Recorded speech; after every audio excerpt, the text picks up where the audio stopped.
Hello, hello, good afternoon, willkommen, bună ziua, and all that. Something a little different on this video today. I'm going to do another review slash slight overview of the history of one of the premium Romanian aircraft in War Thunder. I'm going to do this one in a different format, though. I'm trying a different style on this and see how much extra work it takes me to do and how it turns out. I've been trying to keep them simple, but I'm getting to where those are pretty quick and easy to make, so let's try making something a little more complicated. So I'm going to start off with a little bit of a brief overview about the actual aircraft historically, kind of where it fits into the family tree of World War II aircraft. Uh, the review going forward, keep in mind, is reviewing it as it stands as a premium aircraft in War Thunder and my opinion of it. It is not a review or what do you want to call it, testimonial on its World War II usefulness or service or anything like that. It is simply my opinion and observations and video to show it, backing it up, of the aircraft in War Thunder, and it specifically as a Romanian premium aircraft in War Thunder. Before we get started, just real quick, for those who might not have even noticed it's in the tree or aren't real familiar with War Thunder and just like these videos, it is a Tier 3, which puts it roughly equivalent battle rating and matchmaker wise with the BF-109G2 or the later model BF-109Fs. It is a very heavily armed but very slow, well armored ground attack aircraft. The Romanian version of it is exactly identical, which I will get into, to the mainline tech tree version of it. However, it has a higher return on Silver Lions and also earns you more XP on the pilot if you're trying to train him up. So that is something to keep in mind if you're looking at it as something to use researching and making money going forward. I'll get into that a little more also when I get into the videos. Also, a bit of an apology going forward to any of my Romanian friends who happen to see this. This being a review of the Romanian aircraft and talking a little bit briefly about its history in Romanian use in World War II, I will be having to pronounce unit designations and things like that, and I try to pronounce them in their actual language, so I'll be pronouncing them in Romanian. Please don't kill me for my horrible, horrible pronunciations. You all know how little chance I get to actually practice it. Just please don't beat me on the tarmac with pitchforks and torches next time I'm in country. Just please be gentle with me. There he is! Seat 3F!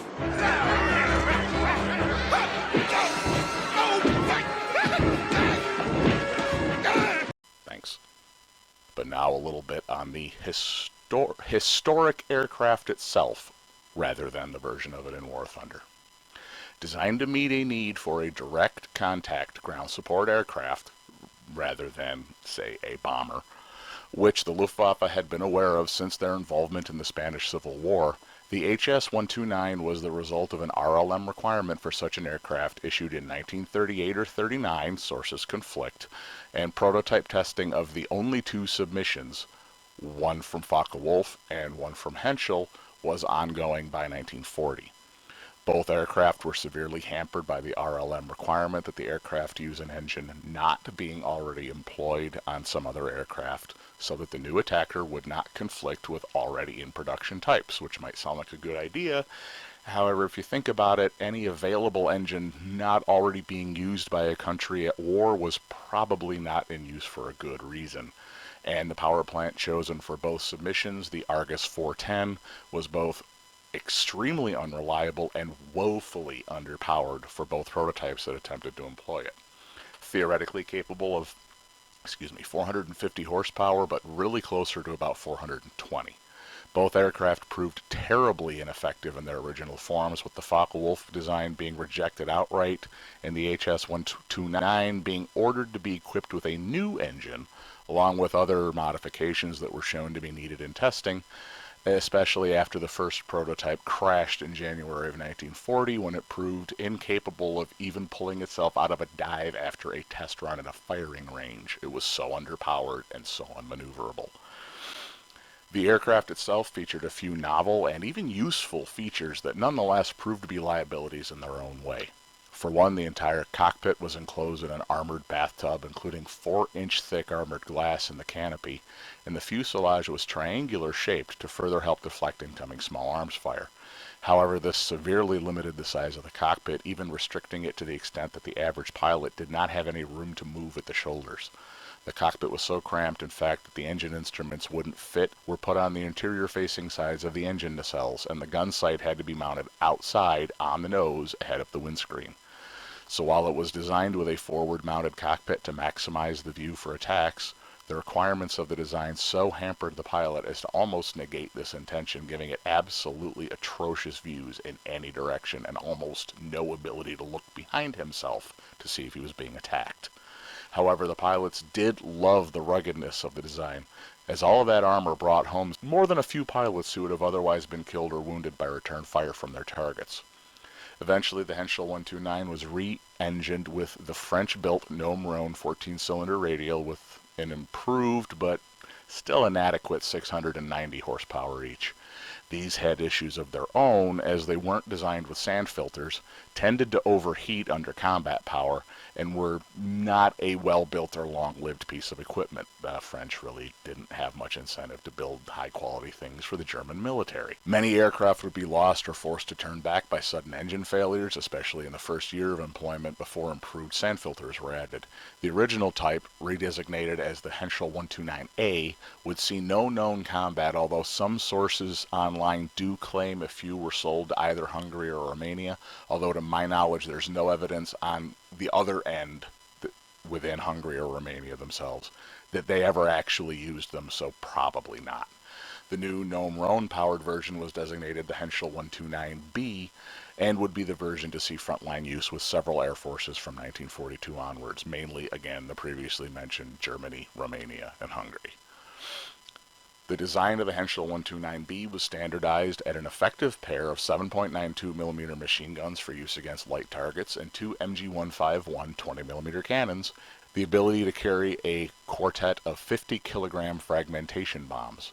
The B1, or initial production type, was later replaced by the B2, which had the capability to carry either a single 30mm cannon or a single 37mm of roughly the same type as carried in a pair by the Ju-87G in an under-the-fuselage tub. Both proved highly effective, however the aircraft was simply not produced in enough numbers to make any real impact on the war. As compared to its main contemporaries, about 33,000 Bf-109s of all types were built, plus about 20,000 Focke-Wulf 190s, which themselves were increasingly pressed into service in the tank buster ground attack role that the 129 was intended for, but less than 900 Henschel 129s would come off the assembly lines, even including the prototypes. They were slow, rare, not very maneuverable, and proved extremely vulnerable to enemy fighter attack. In a way, it was the German equivalent of the IL-2 Sturmovik. But while the Russians produced their tank killer in absolutely enormous numbers and continually improved them throughout their service life, including adding a defensive gunner after 1941, further guns, improved ordnance capabilities, more powerful engines, and more armor, the Henschel 129, for all its initial promise, was simply a dead end in design which couldn't be upgraded similarly and was hampered at every stage of its development by its anemic power plants. Now, a little bit about the service in Romania real quick, because obviously we're reviewing the Romanian version of it here. After the horrendous losses suffered by the Romanians in the Stalingrad campaign, especially including their aircraft, the Germans agreed to upgrade their ground support capabilities in early 1943. The IAR-81 series of aircraft was a good dive bomber and attacker, but not a tank buster. Gruppo Observatory, which had been flying the IAR-81 in the attack role, was pulled from the front line and began to be equipped and trained with the Henschel 129B2 in May. At the same time, other units were trained and re-equipped with the Ju-88 for both bombardment and reconnaissance use, and the Bf-109G6 for fighter units. Almost all of these initial airframes were ex-Luftwaffe aircraft which had simply been repaired and given to their ally. Gruppe Opt Venatori became Gruppe Opt Assault on the 11th of May 1943 and began receiving their aircraft in June. They arrived in Ukraine fully trained and equipped with their new aircraft at the end of August, and for the next year would do their best to stem the red tide of the ever-advancing Soviet forces. After the Romanian coup of August 1944 that saw them switch sides, they continued to fight against the Germans and Hungarians on what the Romanians referred to as the Western Front, first in Transylvania and then in Hungary, alongside the forces of the Soviet VVS until the end of the war, albeit with combat mechanical attrition constantly eroding their numbers and effectiveness. In October of 1944, they were combined with what was left of the Stuka-equipped Gruppuri 3 și 6 bombardment in Picaj, or the 3rd and 6th dive bomber groups, into the combined Gruppe Opt Assault Picaj. They flew their last combat missions against units in Hungary which had not actually surrendered on May 9, 1944, one day after the official end of the war in Europe. The Hs-129s which survived the war were based at Brasov, still under the Gruppe Opt Assault designation, until they were all ordered to be scrapped in 1949. Probably the last surviving examples in any country, and certainly the last to still be in service as a quote-unquote, by that point, frontline attacker.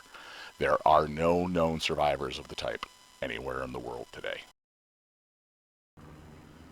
So now, kind of like what I did with the IAR, I'm going to go through a few test arena flights in this. No opposition to worry about, just so I can show the weaponry and stuff. I'm going to do each of the 3 main gun configurations. Right now it's clean. Then it will be, I believe, the 37mm second and the 30mm third. Even with it clean, note how slowly it builds up speed and how long it takes to get off the runway. In the regular arenas, most of the time you will be spawning at the attacker spawn in almost every map, I believe. So that isn't really an issue. You're starting off, going at speed up in the air, sometimes up to 10,000 feet, depending on the map. But in the freakishly odd chance you should happen to make it home and have to get back up, be mindful of the fact that this thing is not just slow as in high drag, doesn't go very fast.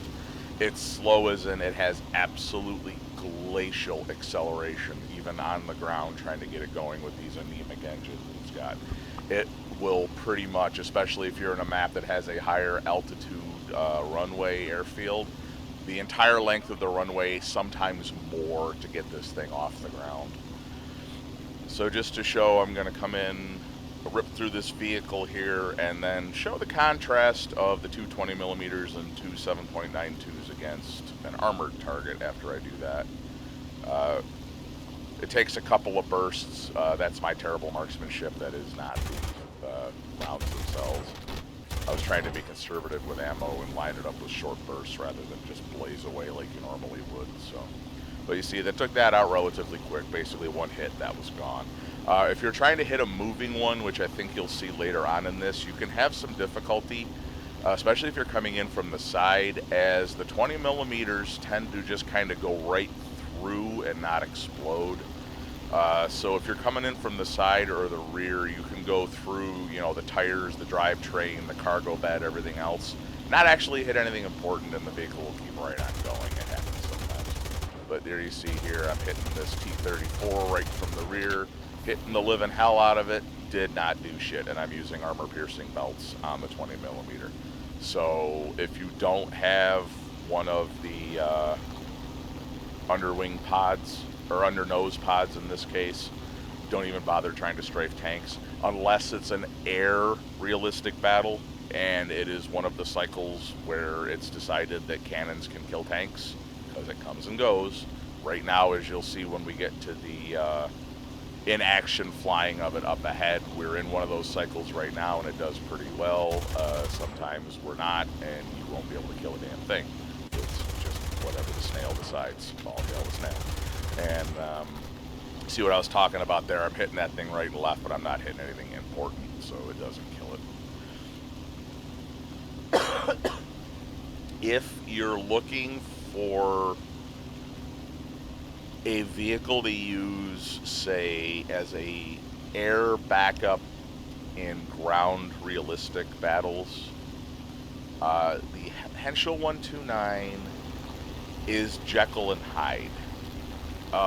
If you're going against lighter vehicles or you're in a lower tier match, say like Panzer IIIs, pre T-34 Russian stuff, early American tanks, things like that, yeah, the cannons on it can theoretically, if you've got decent aim, take stuff out. But if you're, how should I put this? If you're looking to use this as build up spawn points in one of those battles and then go rip stuff apart from the air with this, you're in for big disappointment. Sorry to break it to you. That is not what this thing is good for. Kind of a similar but reverse, if that makes any sense, issue in air realistic battles. Most people get this thinking, oh my god, look at the firepower of this thing, and it gets an attack spawn. I'm going to be able to go in and rip stuff apart right and left and absolutely get all kinds of points and lions and help my team win and get the battles over quick. Which, very occasionally, yeah, that's what happens. But as you'll see when we get to the actual action match of this thing is pretty much useless in the arenas. I'm sorry, Hs-129 fanboys. Unless you've got fighter escort or you get really, really goddamn lucky in the match with them not coming right after you, you basically get one, maybe two firing passes, and then the entire team is basically all over you. And you see right now, even in a dive, after having turned and done a long, shallow dive, I barely hit 200 miles an hour in this thing. If you have an engine out or damage of any kind, or if you have the gun pods on and haven't had a chance to dive and build up any speed, this thing is so slow it cannot climb over trees with an engine out. So basically, the instant you start taking damage in this thing, you are dead. It doesn't matter. Fighters, other ground attackers, return fire from ground targets, or return, fire from somebody in an anti-aircraft vehicle should you be using it in ground realistic battles. It's armored all to hell around the engines and the pilot against ground fire. A fighter behind this thing, I have put like one cannon shell into an engine of this thing, watch the engine catch fire, and it just fall into the trees. They are, I don't want to say useless because that's a bit extreme, but if you're going in by yourself with no escort, just diving in thinking you're going to rip stuff apart like a giant cannon-armed can opener, I hate to break it to you, you're going to have a bad time. However, to flip that on its head and to give its virtues, if you are, again, say, using this in a ground realistic battle as a backup air vehicle, or you're going into an air realistic battle with a squad mate who could bring a fighter to escort you, then, especially if you're a good shot, in my case, I prefer the 30 millimeter, but with also the 37 millimeter, you can basically come streaking in, hedge hopping height, rip off a quick burst, and either blow the turret off something or take out a couple of crew members and stop it, and then keep right on going, have the fighter keep you clear, come back around and come back in again, do it again, lather, rinse, repeat. If you can keep air opposition off of you, and if you have the ability, your own piloting skills and experience, to go at or below treetop height to avoid fire and come in, then yes, this thing can be very effective. However, it is not automatically a winner. People tend to think premium planes, that they're uber, there's something about them that makes them special, like the XP50 and things like that with its insane climb rate. This is just the exact same thing as the Hs-129B2 that appears in the tech tree. The only difference being it is already completely researched, it gives you a bonus on Lions, and it has visible in-game the Romanian skin. That is the only difference. Mechanically, it is exactly the same aircraft. So now I believe I have the 37 millimeter. And I also wanted to correct, I realize, thinking back on what I'd said in a previous part, when I mentioned the fighters, it dawned on me. I said this gets the same battle rating and roughly the same matchmaker as, say, the BF-109G2. It's actually significantly lower. I forgot they had changed it.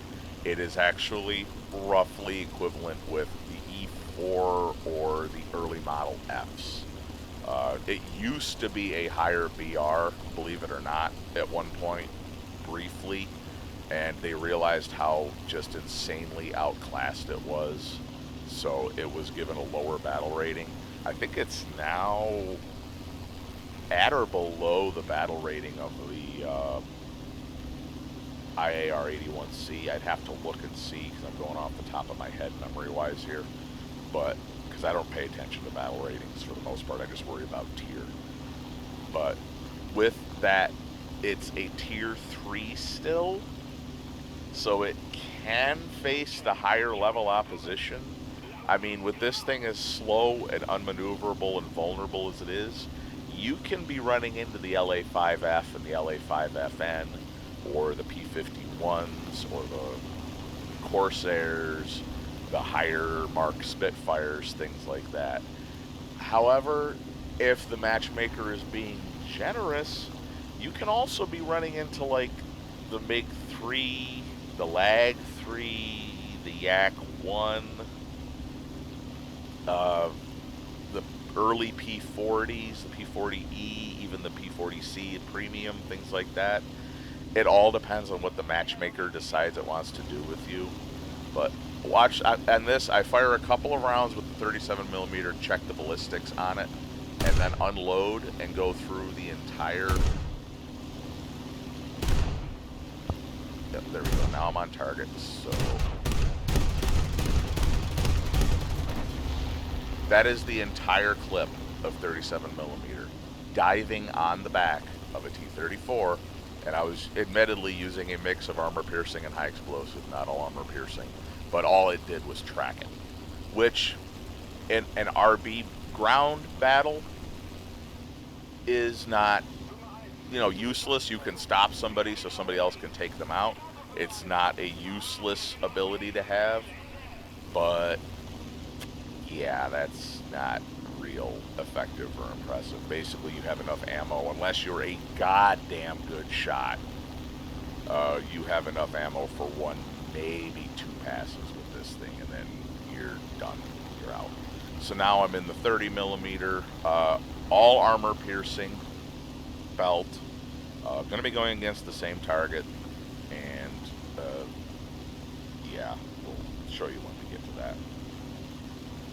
However, the 37 millimeter or the 30 millimeter as you're carrying here, when we get to the battle ones after this is done, you'll see that's what I'm carrying in the arena battle.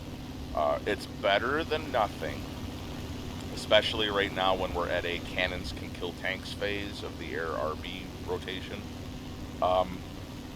It also has, as you see, a lot more ammunition than the 37 millimeter does.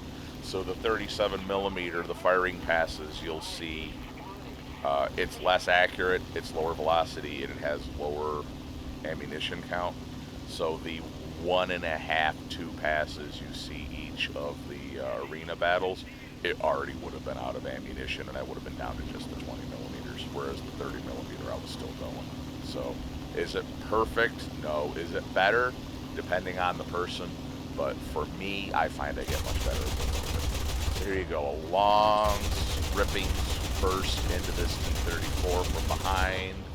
And again, all it does is track it. Woohoo, yeehaw.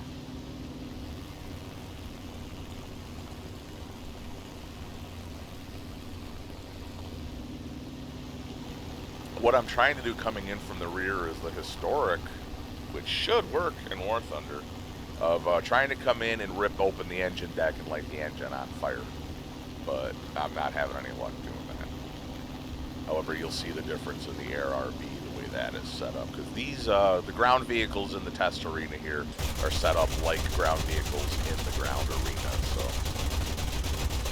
there you see, that does a little bit better. Different angle aiming at a different area. I took out one of the crew and did a lot of damage to the visibility and stuff on it. So that's it. Now moving on. So here now we're finally into the arenas. Just two very, very quick ones here because, as I said, it's very vulnerable and you'll get to see that.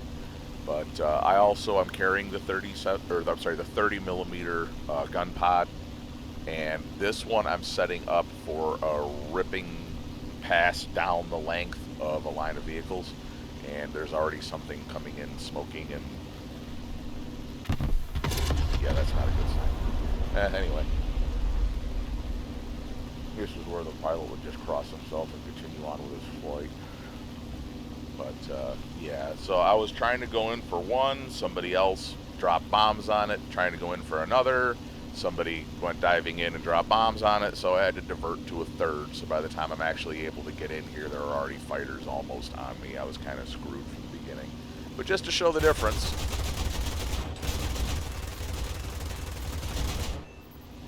that's what it's like right now in the air battle arenas. It's just, now those armored vehicles, the armored cars that is, I'd be able to rip through those with that even in a ground battle. But in the air battle right now, the tanks are at a vulnerable phase. As I say, it comes and goes. Make another pass here. Kill that armored car, kill that armored car, and get one more tank. Got buzzed by an LA-5, and that should have killed that tank, but it bounced, so whatever. And now I got fighters all over me, so going low, trying to get the hell out of here. Taking hits right and left. I actually should die right here. That tree should have killed me, but didn't, so keep it going. I am on the deck. This is flat out as fast as this thing will go, and yeah, I'm not outrunning anything in this, but I was kind of hoping they'd just let me go. Didn't happen. Occasionally you get to land in this thing, you don't make a habit of it, and I get rammed by that P-40, and bye-bye to that person's run. So the same run I wanted to show, I talked about in the history video how horrendous the views from cockpit are in this thing. So this one I left on the icons and everything so you can see what's going on, but the firing pass now from the pilot's perspective. This is not zoomed in, this is the standard default cockpit.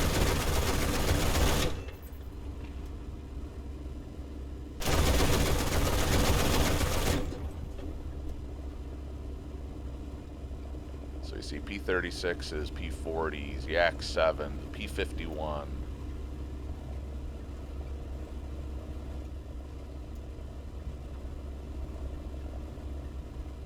In the film viewer, the head doesn't track where you were looking in the game. It does just kind of this.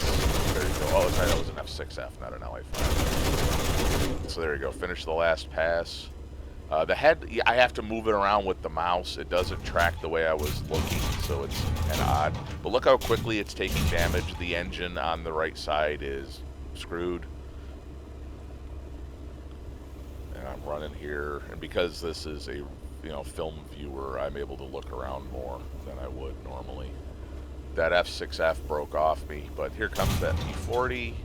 Watch him, he basically bounces off the ground, comes in, and bam, rips right into my wing and knocks me down. Brilliant, brilliant gameplay there, buddy.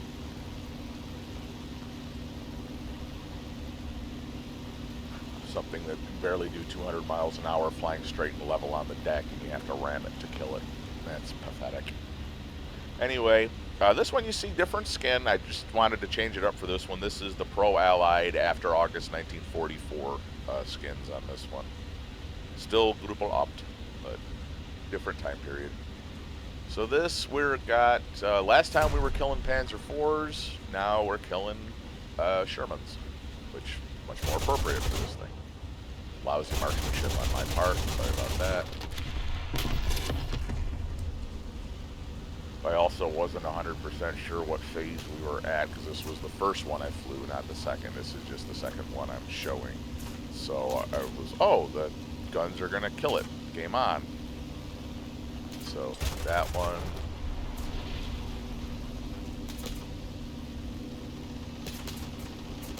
And then, whoa, how I didn't hit the propeller there, I have no idea.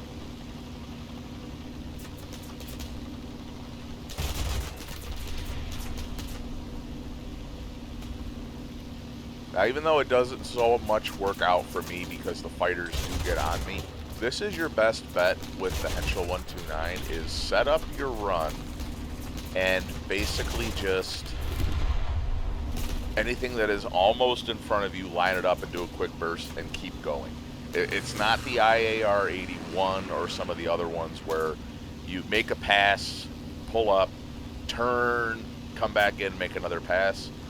This thing is so slow and so underpowered, you need to set up a long pass to do it. And try and do as much as you can in 1 or 2 firing passes, because after that, you are boned. You are absolutely boned, as you see here. I just took a hit from ground fire in the engine first, but now I got fighters on me again, all over the place, and there we go, I'm down. So, just that quickly, there you go. That is the Hs-129 arena flying in a nutshell. Make a couple of passes, get killed by fighters. You can get lucky, as I say, if you're flying with somebody for some fighter escort, it can work out. But on the whole, you're basically screwed in the arenas with this thing. So, end verdict opinion on this. As I said, this is my personal opinion based on my experience. Do not waste your golden lions on buying the premium Hs-129. Your gold eagles, that is. I'm sorry. It doesn't do anything that the tech tree version does not do. It doesn't give you too much of a return in lions overall because you die all the time in it. Unless you're like me and you're a collector who, in games or real life, any of this Romanian stuff that you want, you add to your collection. I'm bad with money and like to collect things. Then, yeah, add it to your stable if you want. It's available in both the German and Italian tech trees, the same vehicle. But if you're just looking for something to use as a ground attacker in War Thunder to try and make lions and earn XP, look elsewhere. It is not worth it. It is an absolute waste of the money you spend to get it. I bought it with lions I won, so it didn't actually cost me money. But yeah, don't go there. It's just not worth it. So, as always, thanks for watching. Please give me a like and subscribe. It helps. I don't feel like I'm doing this in an echo chamber. Goodbye, auf Wiedersehen, and la rivedera.